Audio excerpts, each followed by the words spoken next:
Why should I serve you fresh food when I have all this rotten food you can eat? R/anti-parents. Somebody about to get sick tonight! Hey there, Mr. Redder here. And the server of spoiled food. Me.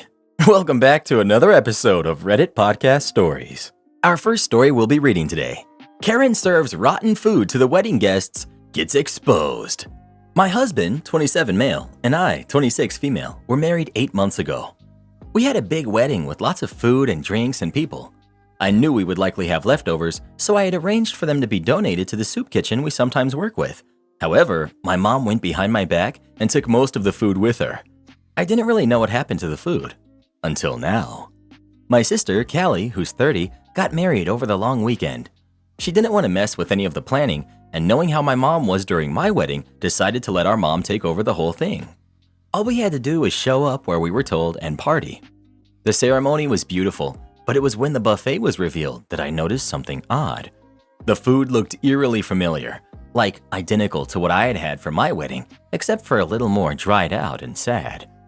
I found an opening and went to ask my mom about it, when she happily told me that she saved a fortune by unfreezing the food from my wedding to serve to the guests now. I was horrified and immediately voiced my concerns about safety. She got upset and said I was acting like a snob and should be happy the food wasn't going to waste. I argued that it was never going to be wasted, but she wouldn't hear it. I didn't want to make a scene, but I was worried about people getting sick, so I snuck off to see my sister. She was horribly embarrassed, mentioned that mom had said something about saving money, but didn't question it because she didn't want to foot the bill like I had. She told me not to eat the food and thanked me for everything. From there, my husband and I discreetly started telling some of the guests to be wary of the food, and the rest of the night was fine. My mom caught some flack for being cheap, but I've also been catching heat myself. Some of our relatives have been saying that I intentionally made my family look bad and that the food was fine as it was frozen and then defrosted for the wedding. They say no one would have known if I didn't make a stink over it. I don't know if I did anything wrong. I could use some help and would like to know if I should apologize. Am I the jerk? Edit. I'm getting a lot of repeat questions, so I figured I'd post here. 1. My wedding had about 200 guests. My husband has a large family, and we intentionally planned for more people to come and knew that a lot wouldn't for one reason or another, so we knew we'd likely have leftovers and wanted to be smart about it. 2. My sister and her husband have been together for about 10 years. They recently decided to get married for tax reasons and wanted to do a courthouse wedding, but my mom begged her to let her do an event. So she had a small wedding with only 50 people. My sister hates planning and people, so she let my mom do everything. 3. Have y'all ever heard of garage freezers? They're super common where I'm from. Not the jerk. OMG. It's not that it was stored frozen for 8 months. It's that it sat on a buffet table for who knows how long at your wedding, then in your mother's car before it was frozen. This is not only tacky, but super dangerous. Not the jerk. Has nothing to do with it being frozen, but how it was frozen, stored, and then thawed out. Unless mom has a food handling degree, I'm sure that food has extras. Not the jerk. This is straight up unsanitary and a major health hazard. Your mother is a cheap, gross, and dangerous person. Oh yeah, and she's a jerk. Am I the jerk for telling my husband I'm not comfortable driving with our newborn 3 hours every day to take my older stepson to school? My husband, 36 male, and I, 33 female, have been together for 6 years.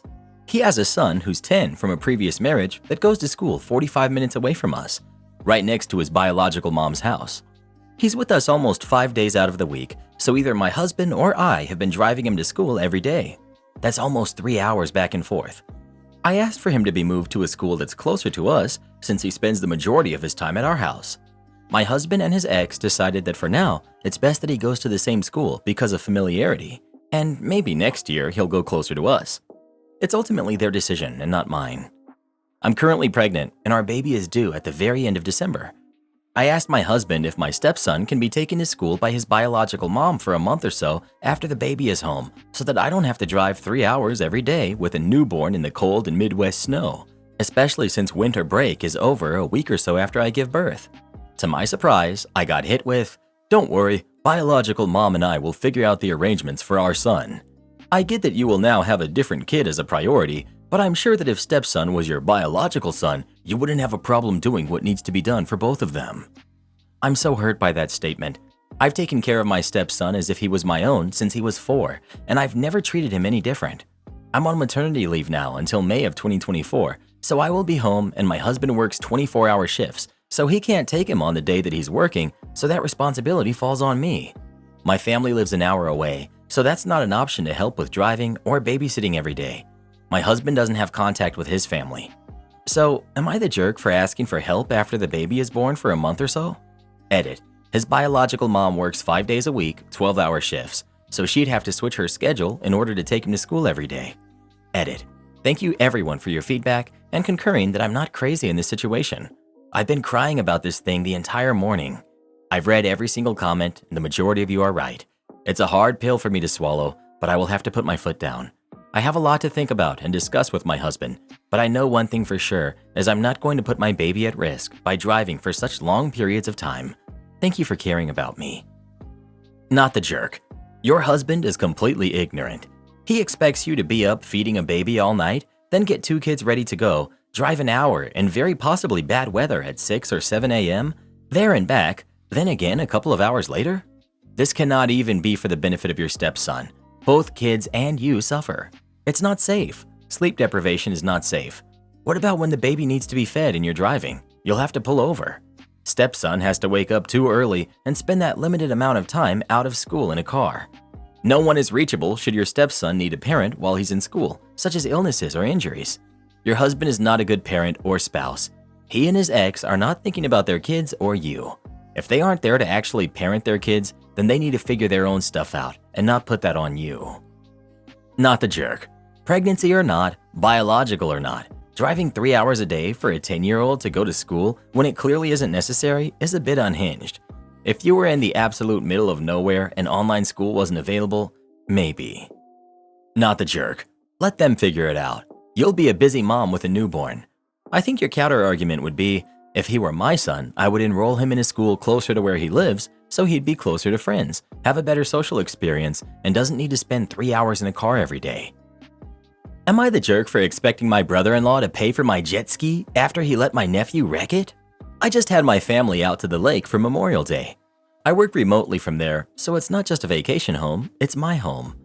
I'm single and I like to buy myself toys. I also like to entertain. I own 2 jet skis. They're a lot of fun, but also really powerful. My sister and her family came up for the weekend. We had a good time and I had a blast towing the kids around on a tube.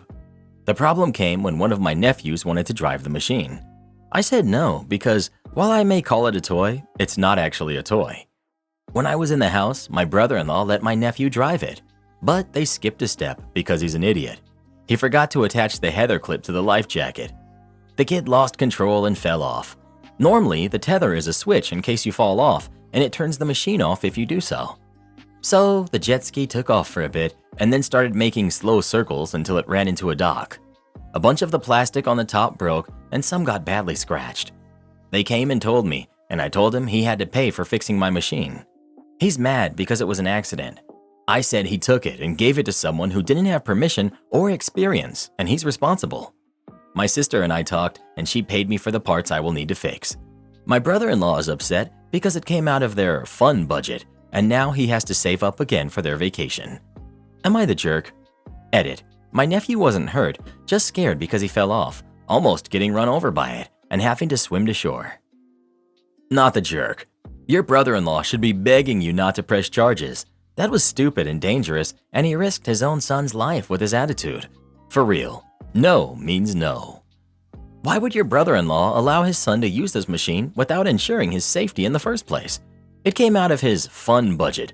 Boo-hoo. Be responsible, not the jerk. Am I the jerk for kicking my sober brother-in-law out of my barbecue?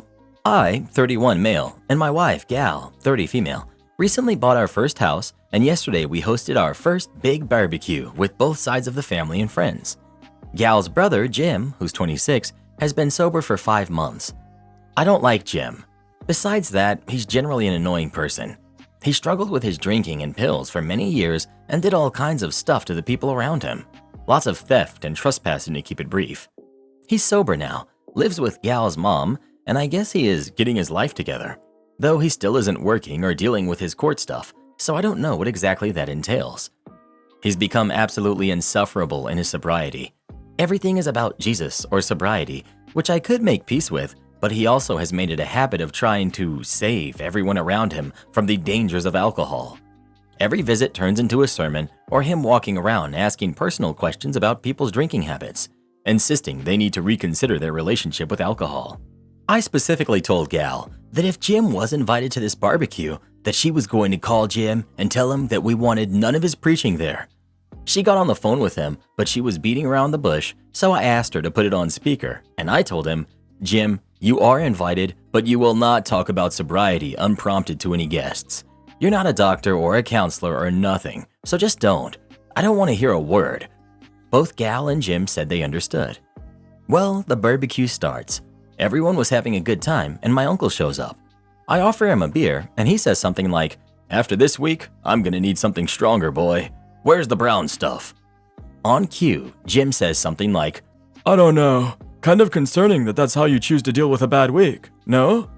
I straight up say, hey Jim, how about you grab your stuff and get out of here? He says, Oh, come on. I didn't mean it like that. I say, Jim, I'm not asking you twice. Get the heck out of here. I've known this man my whole life, and you just called him a drunk in front of my family, so you can leave. He tried defending himself, and I just said, I asked for not a word, Jim. Everyone says I'm the jerk for not even giving him a chance or letting him apologize, but I think I was clear enough, so am I the jerk? Edit. Later on, when mother-in-law, sister-in-laws, and Gal kept going back to the point, Jim did not call your uncle a drunk, and I kept saying, he sure did. If he's saying my uncle deals with his issues with booze, then you're calling him a drunk. They say I'm putting words in his mouth, and that's not fair. I said he's the one calling out people for problem drinking. What's he think people are going to do when he's calling them out? Not the jerk, but you didn't want him there because you don't like him, so you shouldn't have invited him in the first place. Not the jerk. This is about intention. Brother-in-law didn't intend to enjoy a social gathering. He came to preach, judge, and condemn. His recovery journey is an ego trip. He was not there to catch up with family, talk, and laugh. He was there to cast the sinners down and shine his divine light upon the ignorant masses. He's the textbook definition of insufferable. You don't owe anyone an invite. Why would you tolerate someone whose only desire is to rain on your parade? Not the jerk. Sure, you were overly aggressive, but now your brother-in-law knows that you're serious about this, and maybe next time when you say no preaching, he will take you seriously. Unfortunately, with setting boundaries like this, you have to be ironclad with it the first few times to let people know that you're serious. Otherwise, they will walk all over them. Would I be the jerk to pay $5,000 to not shave my head? I, female 36, have a severe case, a condition where a minor infection causes the immune system to attack the sheath around my nerves. My case was severe, and I lost all strength in and control of my arms and legs. My face, arms, torso, below my waist, and my legs all feel like I put them to sleep, and there's almost no feeling in these areas. I was in the hospital for 3 weeks. I required an ambulance to get me out of bed and appointments for 3 months. I have very long hair, down to my butt. It's always been very important to me. It makes me feel like me, which is super important when I've lost everything else. I've lost all ability to do things I'm passionate about. Laying in a hospital bed is havoc on the hair. I asked my wife, 43 female, to brush it several times, but it never happened. She's done what I needed otherwise.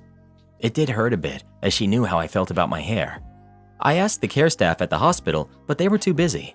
By the time I got home, my hair was in a horribly tangled braid. Pre-illness, I could have gotten it free in a few hours, but I couldn't control my hands at all. At this point, my wife made a half effort to untangle it, but lacked the patience for it. She called a few stylists to see if someone could come to our house and work on it, but no dice. Over the next 3 months, lying in bed, my hair transformed into a hard, matted baseball on top of my head. When I could get out a bit, we tried a few local salons, but they had no idea how to fix it. All suggested shaving it off, and that hurts my heart a lot. It would take 6 years to grow it back. This brings me to the issue. There's a salon 9 hours away that specializes in the issue. I have an appointment next week after an 8-week wait. The problem? They believe it will take 20 hours over 4 days to fix it. The appointment will cost $4,000, and it's another $600 at least for gas, hotel, food, and expenses. We're not rich in good times, but my wife has had to quit working to be home to care for me. My medical supplies have increased spending, It takes forever to get Medicaid to cover supplies. This is a disgusting amount of money we could really use elsewhere. If I felt like this was my fault, I wouldn't even consider spending that money. I feel like my wife could have prevented this all by just brushing my hair or having a measure of patience to detangle it when I got home. Also, she clearly hates working on my hair, and I will need someone to brush it, possibly forever. She's the only option. I know being a caregiver is hard enough. I don't want to be more of a burden. There's also the chance none of this works, and I have to pay a lot of money and still lose it. I could live with a shaved head, no matter how hard it would be. Tomorrow morning is my last chance to cancel and get most of my deposit back. Would I be the jerk for spending all this money on my hair? Have you considered that your wife may be exhausted? She's already had to quit her job to care for you. Adding your specialized hair care on top of everything else is asking too much. On top of that, you would be using money both of you need to live: rent, food, utilities, transportation, medical supplies. Ask yourself this: is your hair more important than your wife eating?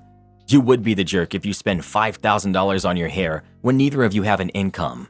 Edit, per OP's comment, the wife also needs surgery and they have a kid. I'm not going to call you a jerk, but the reality is that you can't afford the expense.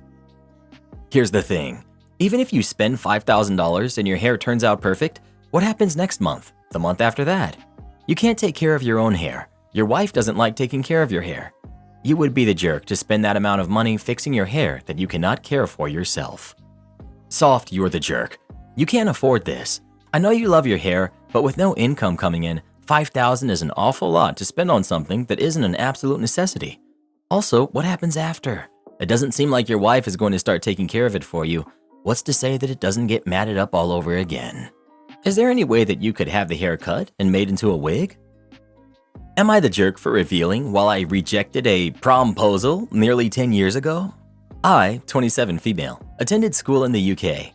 Towards the end of our final year of school, when we turned 18, our schools organized something called a formal, which I suppose is a bit like a prom without the romantic aspects, as you're not supposed to go with anybody. And the idea of promposals generally isn't something that's done here. Nearly 10 years ago, I was preparing to leave school. I found out that not only did a boy in my class have a massive crush on me for years, but he was planning one of these massive promposals that are often done at proms. He had always been a horrendous bully to me. He would go from calling me names and claiming that I would die alone and unloved to stealing my friend's phone to get my number, or sneaking up behind me and cutting off strands of my hair, or going so far as to find my house through my father's distinctive car. Naturally, when the day for his promposal came along, he came out with his sign in front of the entire school, and I bluntly said no and walked away. I don't like confrontation or arguments, but I had no intention of sparing his feelings after all he had done, and I was honestly just uncomfortable and wanted to leave.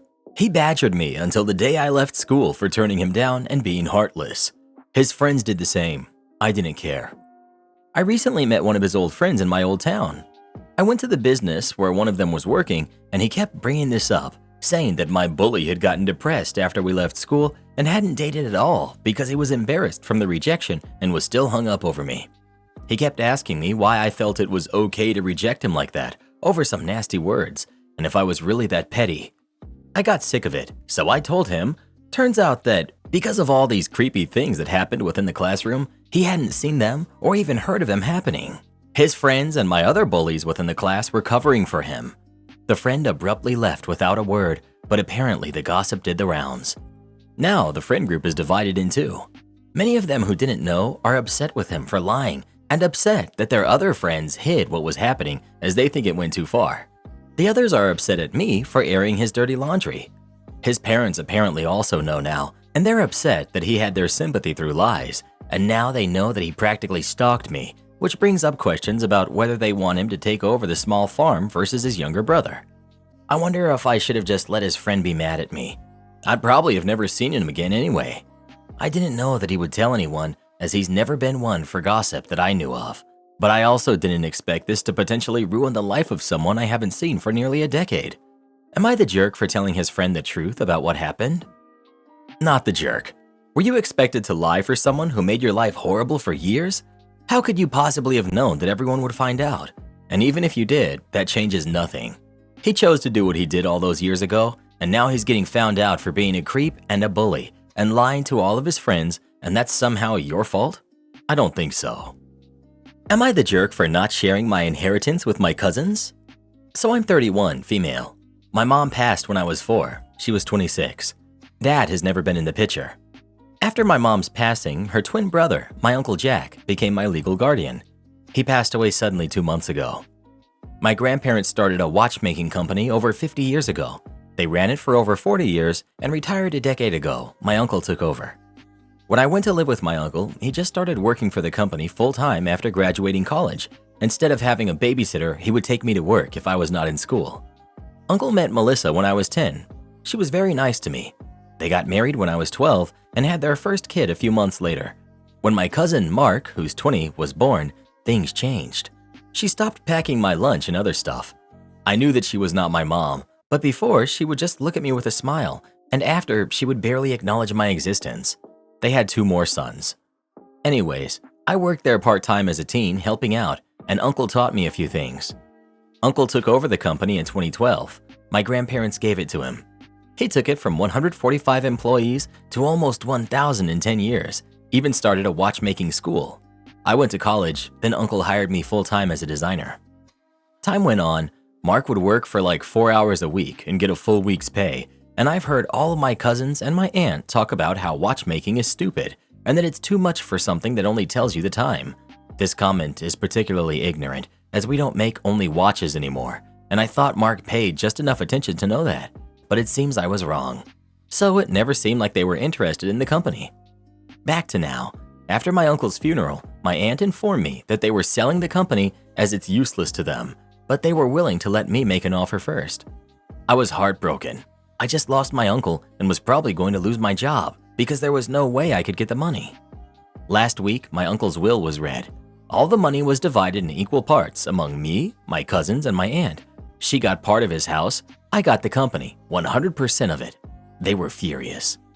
I now have some friends saying it's their right to be upset for not getting something they understood that they were getting. Extended family calling me a thief because it was their father's company.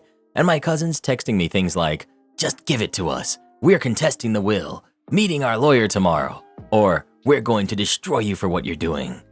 My grandparents are on my side, but I just feel like I'm being harassed by all these people. Edit. I can't fire Mark right now. If I do, it would just be a huge risk. He has flexible hours written on his contract and he's salaried. And with all this drama, I'm getting a lawyer to deal with this. And I don't actually talk to my aunt and 2 oldest cousins. The youngest is 11. I just open their messages to take screenshots. Not the jerk. They're just upset their payday was ruined.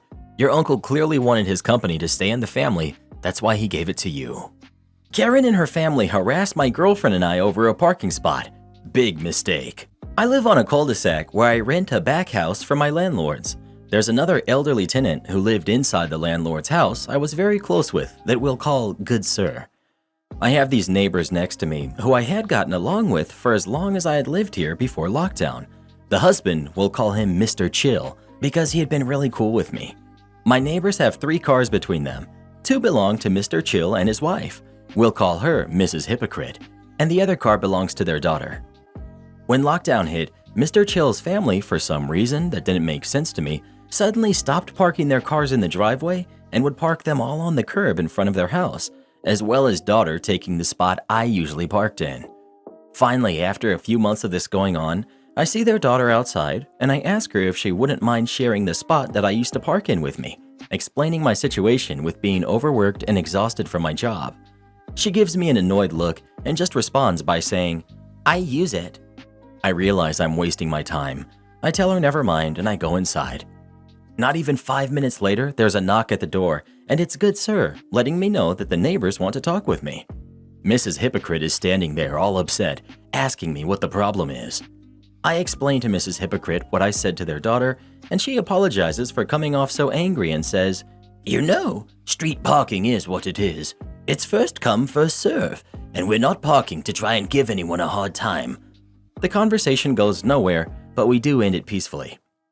About a week later, I'm parked in my spot for a change, and my girlfriend comes over to visit. It's summertime and it's hot outside. Later that evening, I get a knock on my door, and it's Good Sir.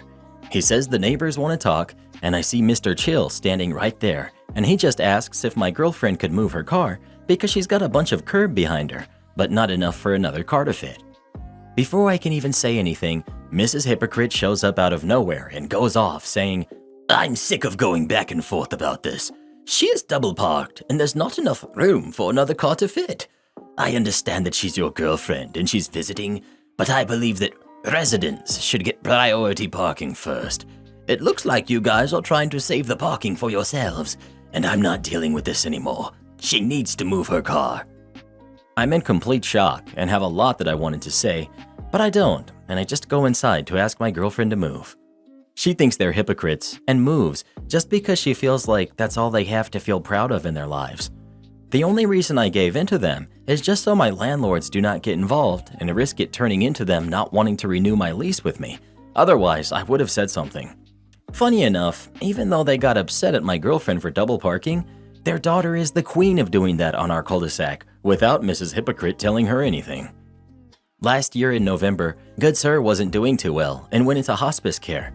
He gave me his car as a gift and a thank you for being family to him. I now had 2 cars, 2 spots, and an idea. Enter petty malicious compliance. Mrs. Hypocrite said that street parking is first come first serve and that residents should have priority over the parking. Well then, so be it. I only need to use 1 car and the other can just stay parked. Since I am a resident, I decided to park whichever car I'm not using in the spot that I would normally park at and swap them out every 2 weeks in rotation. My girlfriend parks in the reserved spot good sir used to. The daughter, her boyfriend, and Mrs. Hypocrite have not touched that spot since I started doing this, since one of my 2 cars is always there. As a little bonus too, Mrs. Hypocrite put one of their cars they aren't using back in the driveway, and when there's a party going on and all the parking is taken up, the spot in front of their house is sometimes open, and since again, I am a resident and the guests have all taken the other spots, well, I guess I do need a spot to park after all, right?